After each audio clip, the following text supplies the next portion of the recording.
Hi, this is Wendy. Welcome to my channel and to this video in the crochet series for absolute beginners. Many crocheters give up in frustration when trying to create a flat circle. In this video, I will explain the basic principles behind crocheting a circle and give you some tips for addressing the issues and challenges that can come up when you're trying to create a flat, round shape in single crochet. So I invite you to grab some smooth, light-colored yarn and a hook and make up this swatch along with me so that you can practice it for yourself. Let's start at the very beginning, which is how to start the circle. There are two typical ways to start a ring. One is some version of a magic ring. This is useful for those projects where you want to pull the center of the circle really tight together so there's no gap. I explain one simple way to do this on another video here on my channel, but essentially it involves making a starting ring where the tail can be pulled tight after working the desired number of stitches in the ring. So you make your starting ring, chain one, and then make your stitches into the ring. And you'll see that as I do that, this thread pulls through from the tail, making room for my stitches.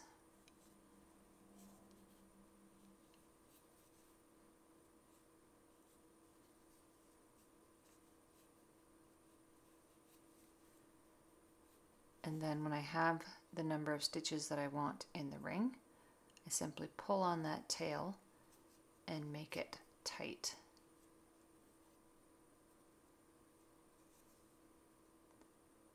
And join to the first one.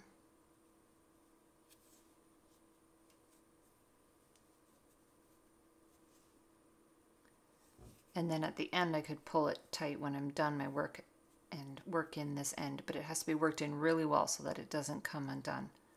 So that's one way to start. The second approach is to work a number of chain stitches and join them to form a ring and then work into that ring. This is my preferred method because, in my opinion, it's stronger and less likely to come apart. Follow your pattern for the number of chains to start. But if you're making up your own pattern or making a practice swatch or replacing a magic ring in a pattern, I suggest starting with 4 chains, or 5 if you make them quite tight. So chain 4 and then slip stitch into the first chain by picking up a loop and pulling it through the one on your hook. Now it's a bit difficult to see where the hole in the middle is, but there is a space in between your 4 chains, right there in the middle.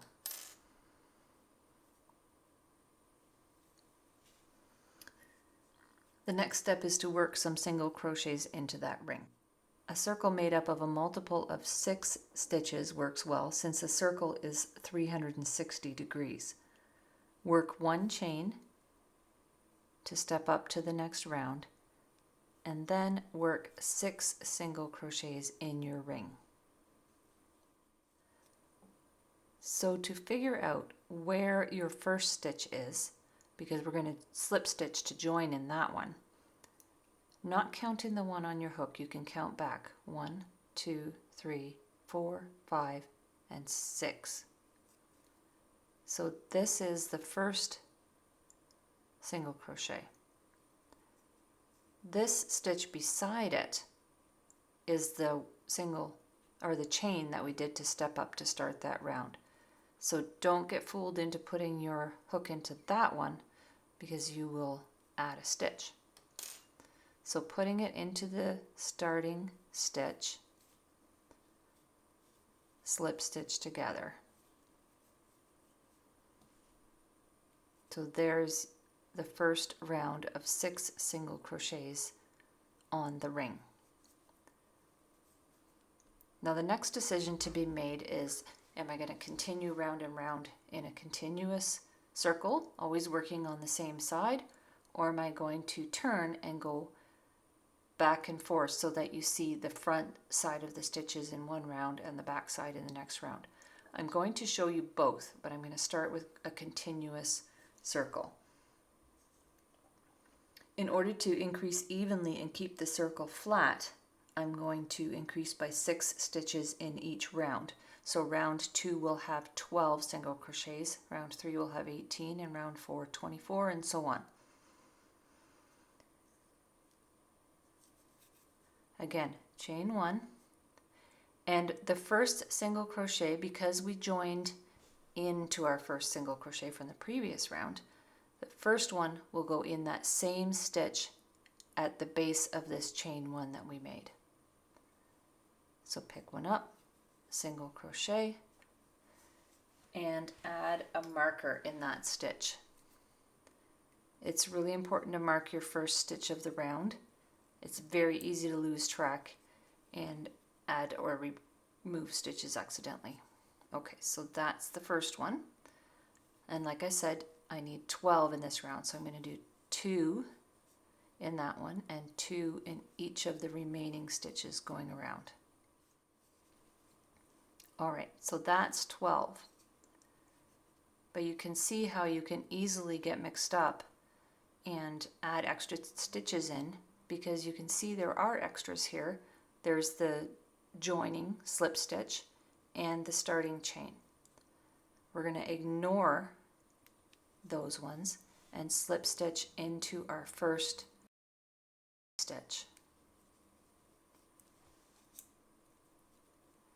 And if you're not sure if you have 12, count back again and make sure that there's 12. But you'll see when I did the slip stitch, the loop that was on my hook ends up being a stitch, and that is going to cover up that starting or that joining chain from below. So I still have 12. Chain 1 to step up, and because my stitch marker is still in here, I know which stitch I need to work into. It's the one right here at the base of my chain, and I can even put my hook into it and pull up a loop and do a single crochet before I move it, and then move it up to the stitch I just did, which is my new starting single crochet. Now in this round, because I need to add 6 in the 12, I'm going to do 1 stitch in the first one, 2 in the second one, 1 stitch in the third one, 2 in the fourth one.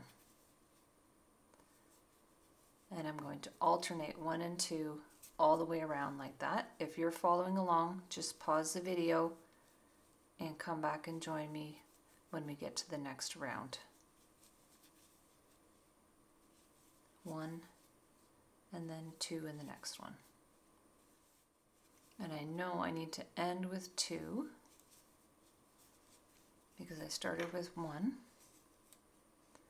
And again, ignoring my joining stitch and my chain 1, I'm going to slip stitch into my starting single crochet. And if you're not sure, you can count back and you should have 18 stitches in this round. The next round will have 24. Chain 1, put the first stitch in the first stitch from the row below and move your stitch marker.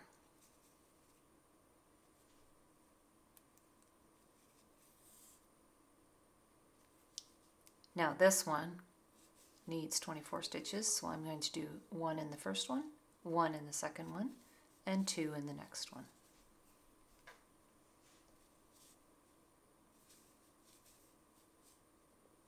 One, 1, and 2. And continue in that manner around until you get to the end of the round, and you're going to end with 2 stitches in 1 stitch at the end. If you don't end up with that, then you've made a mistake somewhere.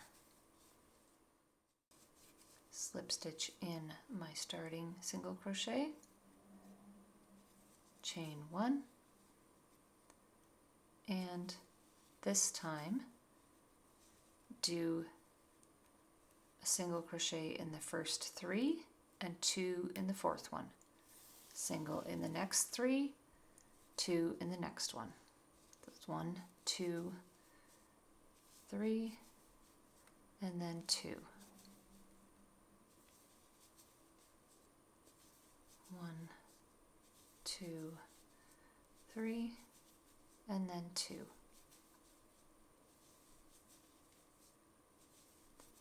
1, 2, 3, and then 2. So each group of 3 becomes 4 stitches to bring our 24 stitches up to 30. All right, that's 30. If you want to count, my recommendation is to count before you do your joining stitch. It's less confusing. So starting with this one at the base of the loop on your hook, go around and you'll end up with 30 for your starting one. For the next few rounds, I'm going to make a change. And I'm going to turn for each row so you can see the different effect you get by going back and forth around instead of just around in the same direction.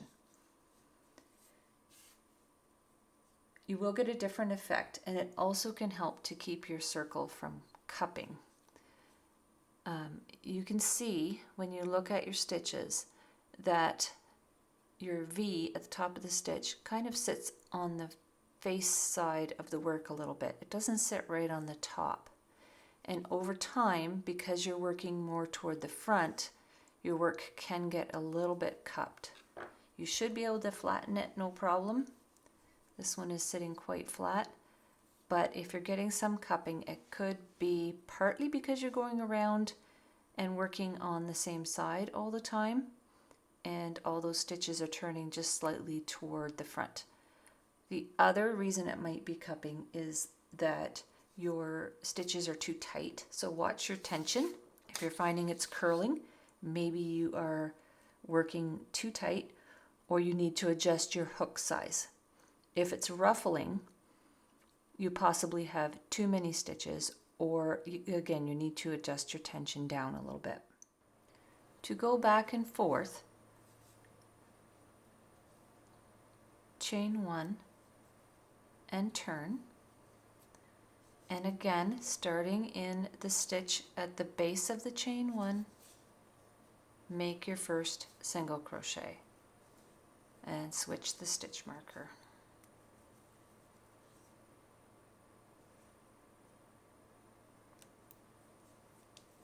In this round, to go from 30 to 36, I am going to do 4 stitches and then 2 in the next one, 4 and 2 in the next one.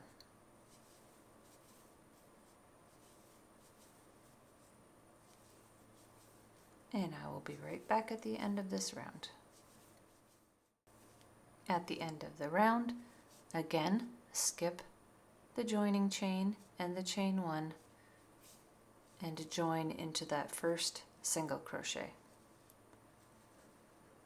You will have 36 stitches between this one and this one.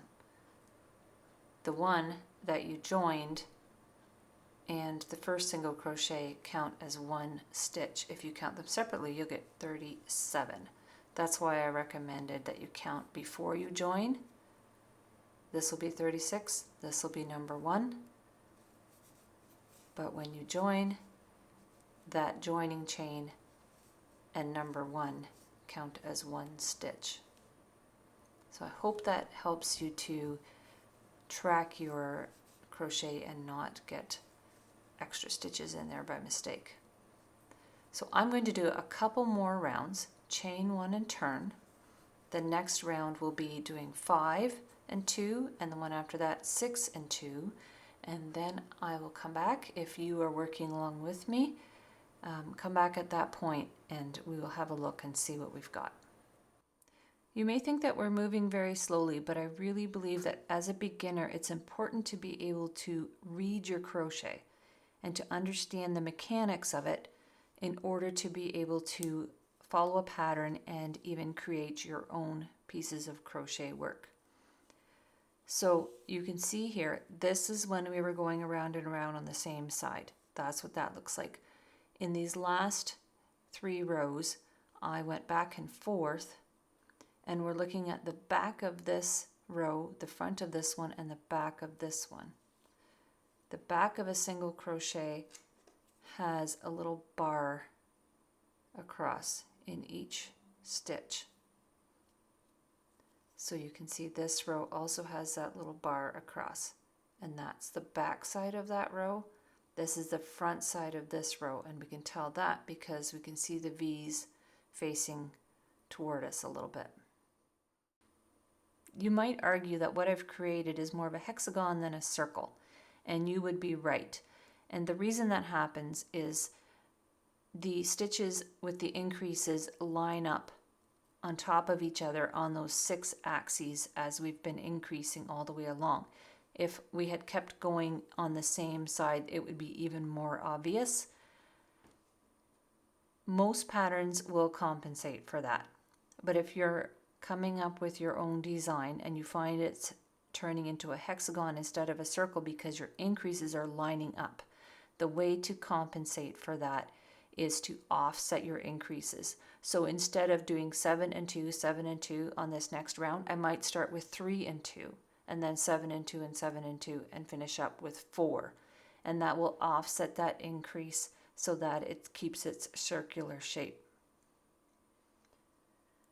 For the next few rows, I'm going to work in one direction, but in a continuous spiral instead of joining. When you join, you can see that there's this row of joining stitches. And it's not super obvious, but you can see it. If you want to get rid of that, the way to do that is just to keep going around and around without that joining stitch and chain 1. The stitch marker becomes even more important because now that we won't have that joining stitch, the start of the round becomes practically invisible, which of course is a good thing. You don't see it, but on the other hand, you don't see it, and you have to keep track of where your first stitch is. So I took out the chain 1 and the joining stitch, and I've gone back to the end of the previous row, and we're just going to continue around in a spiral. Now, whether you're doing this after 1 row of single crochets in the middle or after multiple rows like this, it comes down to the same thing. Instead of slip stitching into your first stitch, you're just going to single crochet into that first stitch. Put the stitch marker in and continue around. So that's my stitch number 1. I'm going to do 7 and 2 because of course you still need to increase by 6 every round to keep the circle getting bigger and staying flat. So I will join you at the end of this round and show you what happens next. So I've gone all the way around, and there's no joining stitch or chain 1. There's simply the last stitch in the round right beside the first stitch in the round.